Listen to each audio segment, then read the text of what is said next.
CNBC-TV18.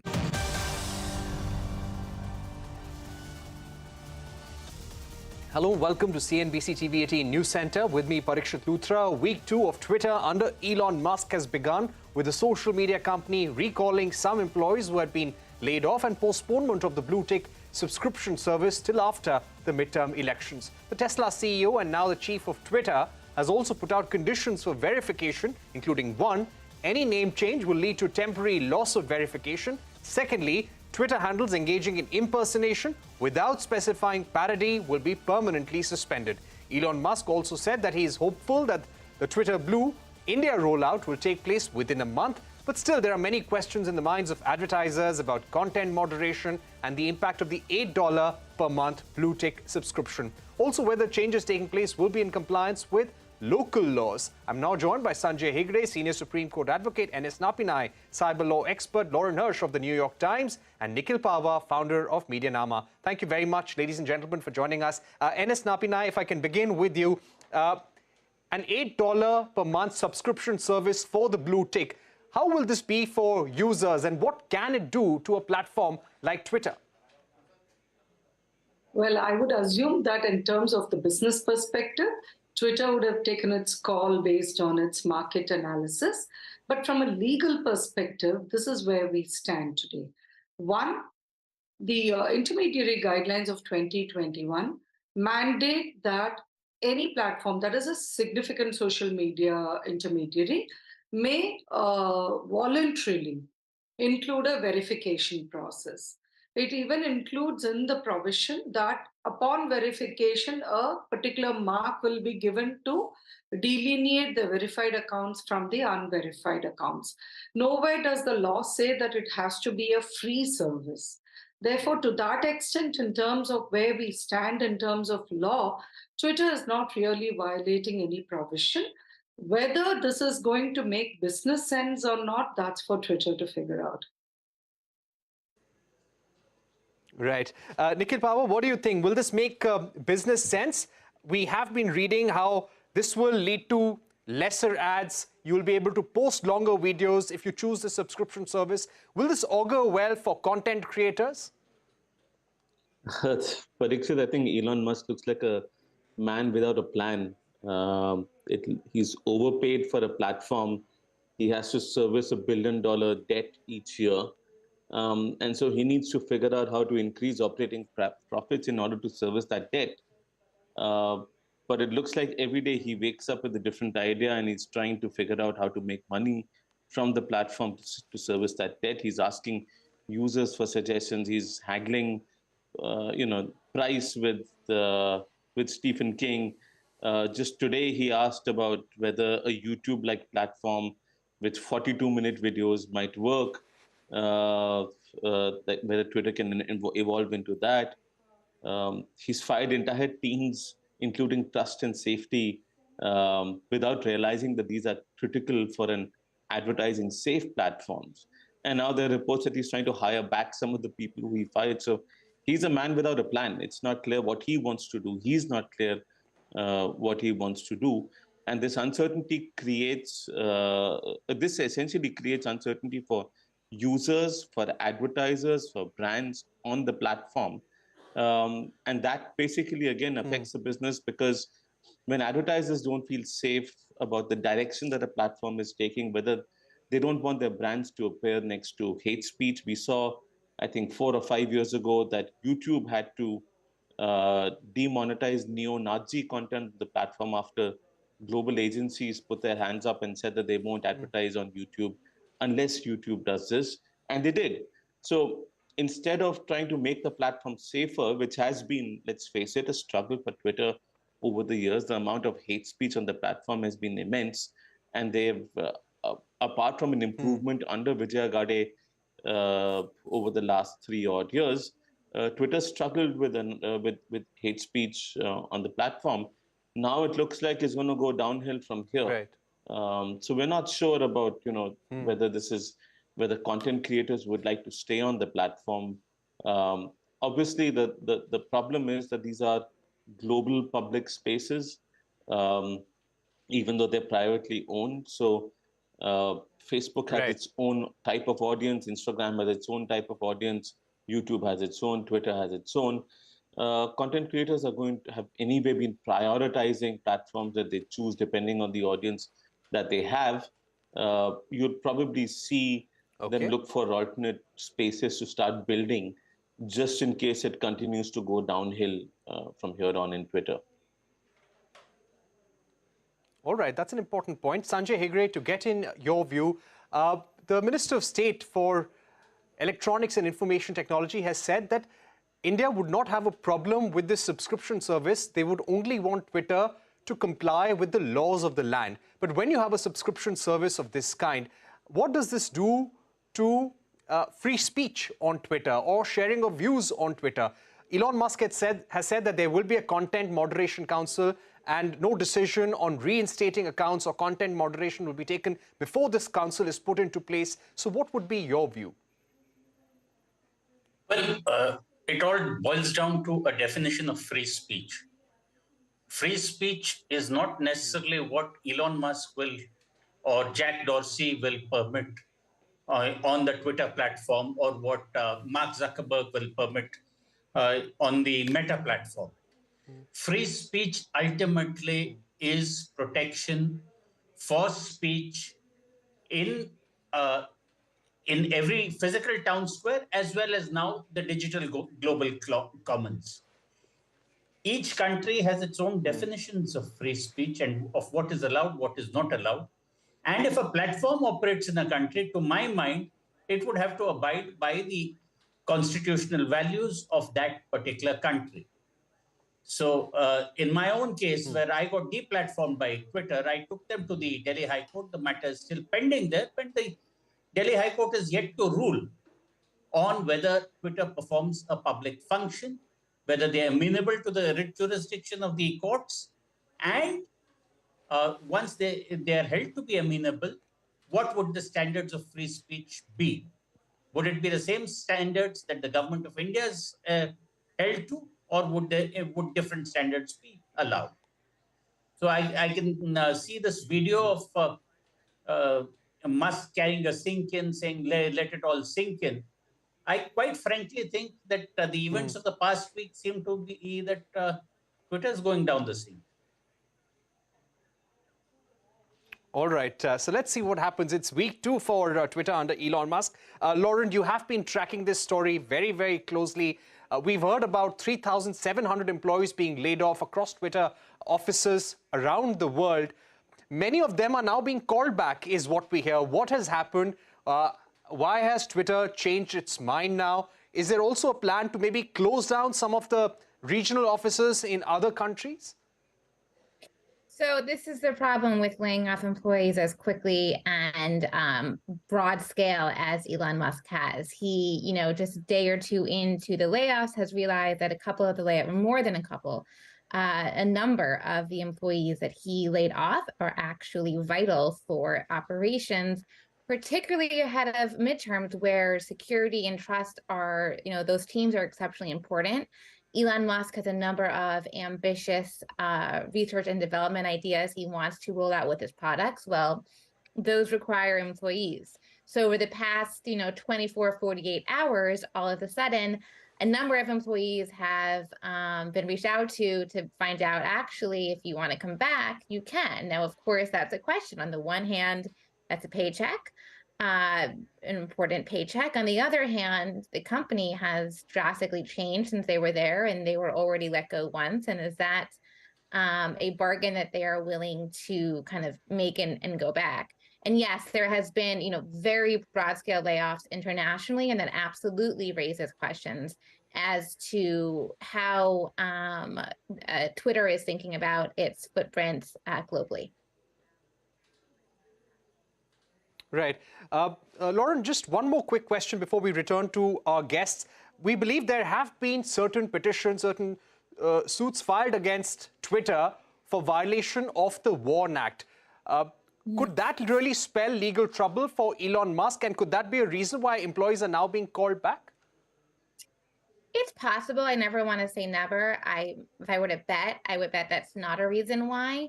The fact that Elon Musk was sued for a violation of the WARN Act should not have come as a surprise to him. So for the viewers that don't know, the WARN Act is a requirement that you give the government a notification of mass layoffs. And it appears that Elon Musk did not do that in this case due to the timing of the layoffs and due to the fact that government authorities seem to have not gotten that warning ahead of them. He has been sued for that before. A Tesla employee sued him. It's very likely that Elon Musk made a calculation. He looked at the cost of keeping employees and he looked at the litigation cost of the WARN Act, even if he lost that suit. And he probably thought he was willing to pay the price in order to get employees out as swiftly as possible. So it is a headache for him. I can't imagine it is an unexpected headache. And of course, the headache for him, it's more than a headache for the employees. But that's probably more how he's thinking about it than this, sudden change of course that he immediately has to respond to. Okay, Ms. Napinai, coming back to you, we heard President Joe Biden during a campaign saying that Elon Musk has gone ahead and bought an outfit that sends and spews venom all across social media. What are some of the concerns with the manner in which Elon Musk is approaching content moderation, his employees, and also to monetize different services on Twitter? There are actually a lot of concerns that come up. First and foremost, many have already been highlighted even during Dorsey's time. For instance, yes, this whole aspect about venom on Twitter was in fact captured as, in one of the reports, as toxic Twitter was the catchphrase that was given to it. That itself is a problem that was already festering and needed to be resolved. Today, you have this aspect of the blue tick.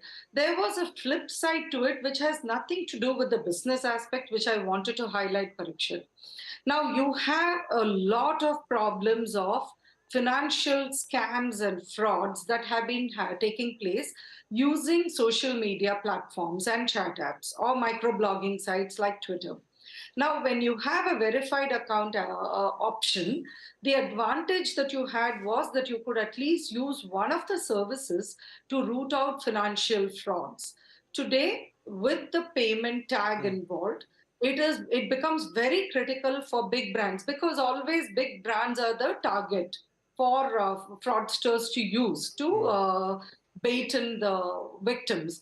So there is a catch situation there, pun intended there, for brands to necessarily take the verification, because if they don't, then they are actually opening Pandora's box with respect to financial frauds. And even with the tick, etc., they were still facing litigation when victims fell prey to the fraudsters.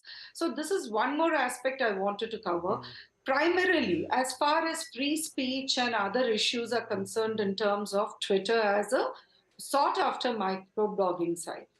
What is before Elon Musk is that when he thinks that he owns the company and he believes he may do whatever he pleases with or without a plan, all of it may be fine. But when it comes to content moderation, when it comes to how he approaches the platform, he cannot shy away from the fact that if he wants the protection of safe harbor, he necessarily has to play by the rules, whichever country they are extending the service to. If he does not play by the rules, he will face the consequences. All right, that's an important point. Let me also get in Nikhil Pawar once again. Nikhil, you were talking about content creators, how they would like to look for alternate platforms. Would the same go for advertisers as well? Not knowing how Twitter will really unfold as a platform, would they like to put their money in alternative platforms as well?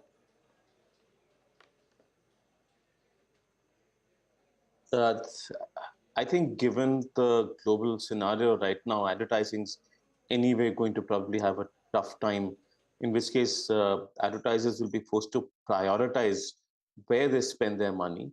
And like I said earlier, they prefer brand-safe platforms to advertise on. And quite often we've seen that there are activist advertisers that use the threat of removing advertising to force platforms to change the way they work. Twitter is going private. It's no longer going to be a listed entity. So the rules of the game for Twitter will change substantially. Musk in the past has played fast and dirty with the SEC, or the Securities and Exchanges Commission in the US, and he's been pulled up for his tweets in the past, which may have been seen as manipulating the market. Now there's no one watching over him. And so what he says one day and what he says the other day, there may not be much consistency, in which case advertisers don't know how the platform is going to behave or how it's going to work for them going forward. This instability that he brings in is disconcerting for everyone. I hope it settles down soon. And I guess he will realize that it needs to settle down soon enough. And he needs to provide a trusted environment and a stable environment for content creators and advertisers alike. The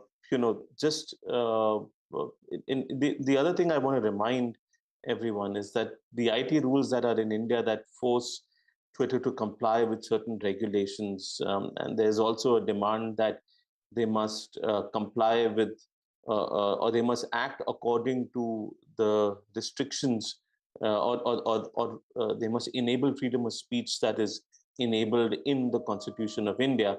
I think that's a very worrying, slippery slope to go down, because at the end of the day, these are private platforms. It can be argued that they're performing public functions.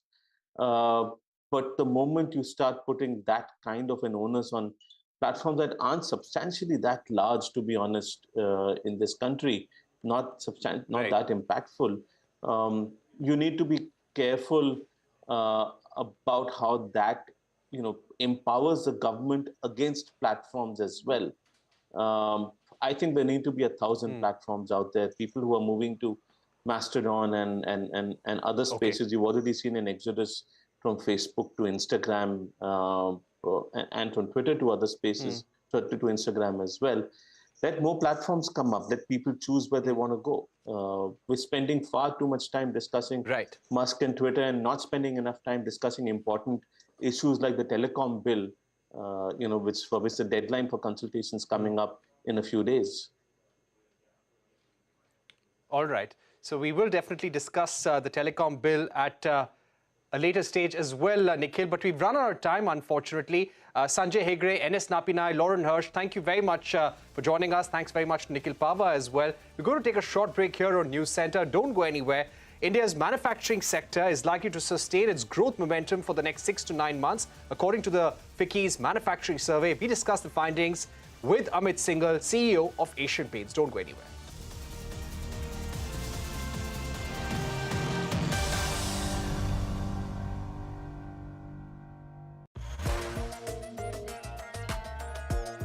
What is the current status of our cyber robbery? Little bit playing tricks. Alluring them a little bit. Tempting them a little bit.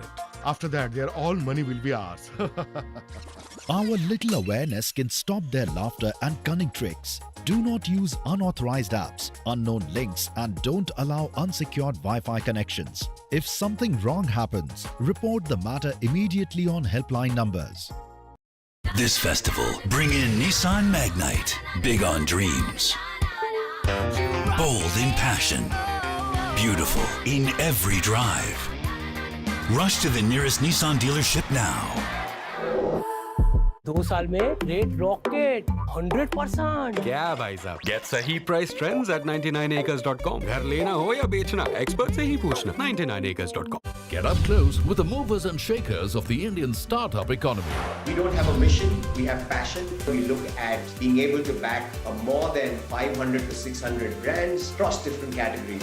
I like to find the gap in the market and support brands that would require the springboard that I can bring in terms of my platform and see potential of growth.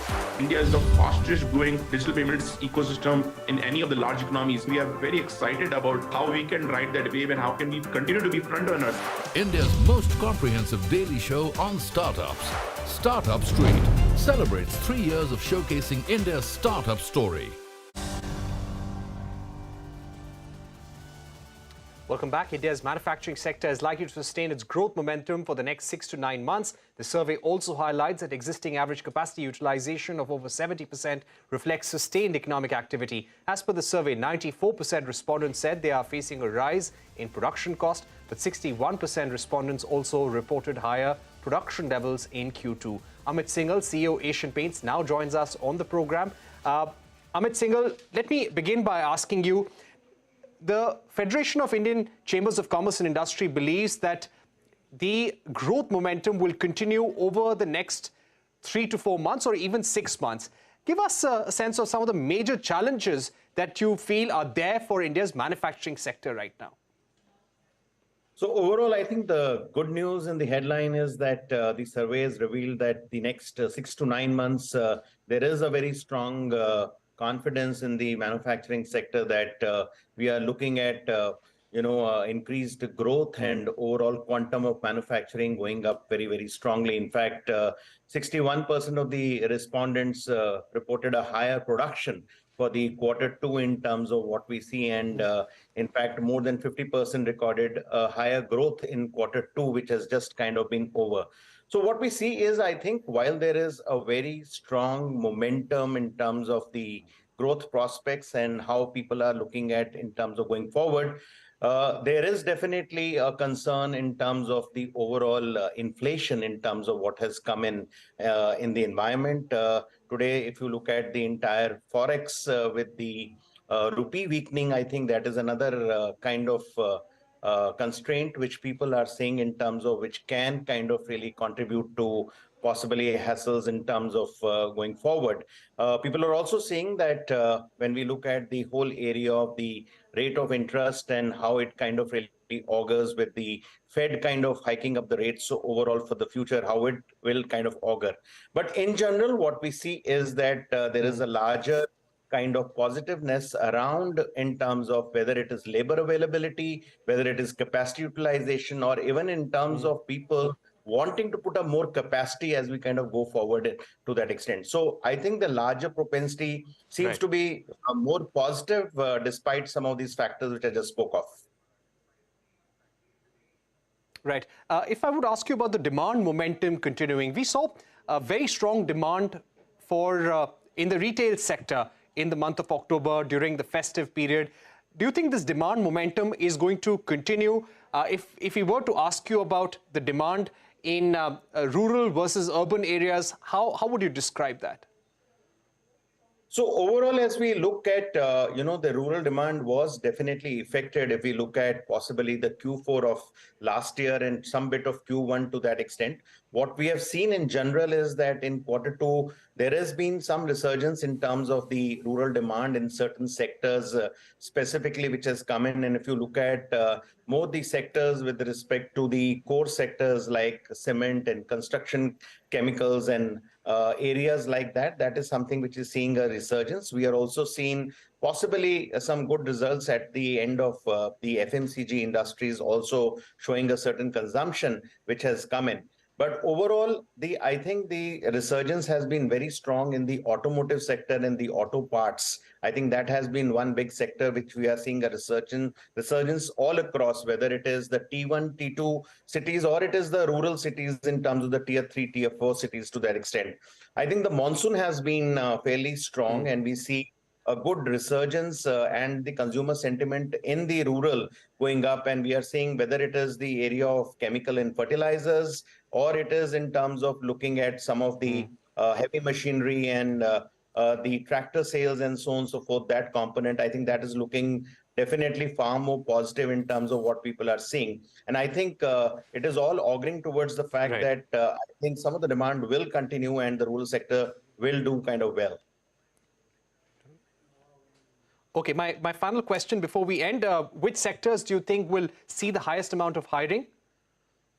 Okay, so I think auto is the biggest favorite today, as we are seeing. The automotive segment and the auto parts, I think, is talking of a very strong resurgence. We have seen very strong growths in October also auguring in terms of they registering almost 30 to 40% kind of growths overall coming to that extent. I think the other segments which are survey indicates is the textile sector and the textile machinery sector. I think that's another thing where we have seen a very, very strong resurgence in terms of the demand which comes in. But nonetheless, even if you look at some of the other sectors, be it in terms of the fertilizers, the pharma, and in terms of the cement, electronics, and metal other parts, they are talking of a moderate kind of a growth in terms of the times to come to that extent. But clearly, auto is the favorite for sure.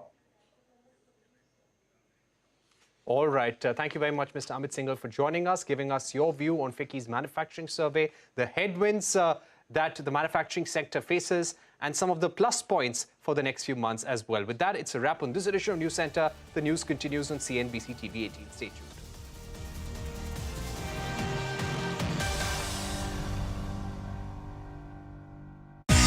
How is trade finance being